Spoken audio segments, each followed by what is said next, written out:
negara bangsa besar ini.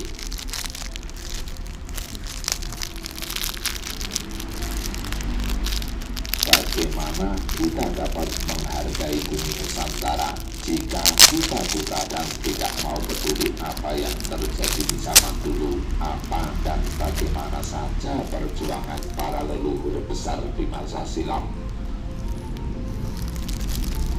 Sudah menjadi rahasia umum bahwa rekam jejak sejarah bangsa Indonesia mengalami berbagai upaya pemalsuan sejarah dengan tujuan dan alasan tertentu yang positif maupun negatif. Misalnya untuk menyamarkan agar tidak terjadi pengerusakan dan pemusnahan. Namun tampaknya banyak pula upaya pemalsuan sejarah dengan tujuan untuk menghapus akar sejarah dan jati diri suatu bangsa. Jika jati diri suatu bangsa menjadi lemah dan tidak jelas, tentu bangsa itu pun akan menjadi bangsa yang lemah dan terombang-ambing dalam dinamika dunia.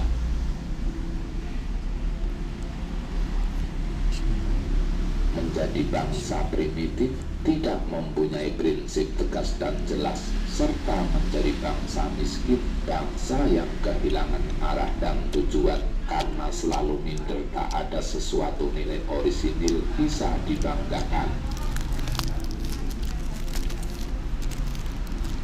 Nasionalisme pun akan menjadi lemah, kemudian benar-benar runtuh. Bagaimana jiwa dan raga bangsa ini akan sehat sentosa, sementara konstruksinya terdiri dari daging dan darah yang kotor, busuk, bau, dan banyak penyakit.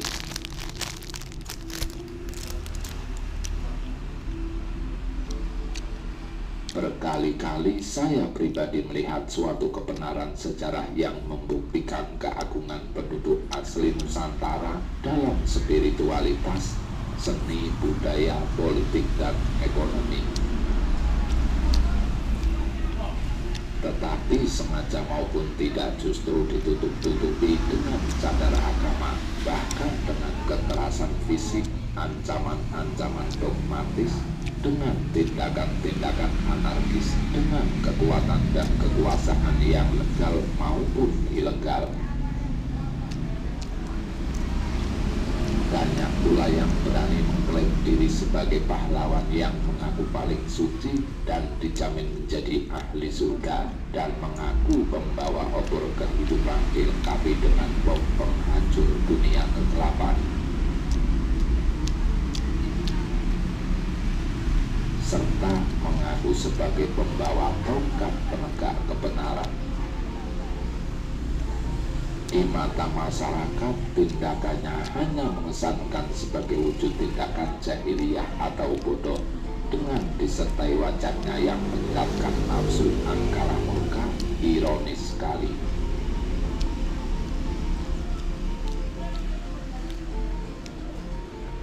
Jika tradisi dan budaya luhur moyangnya sendiri dianggap sebagai sumber kesesatan, musyrik, serta syirik,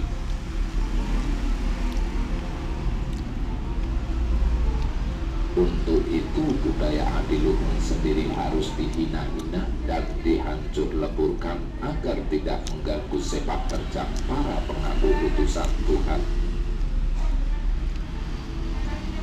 Sebagian penduduk lokal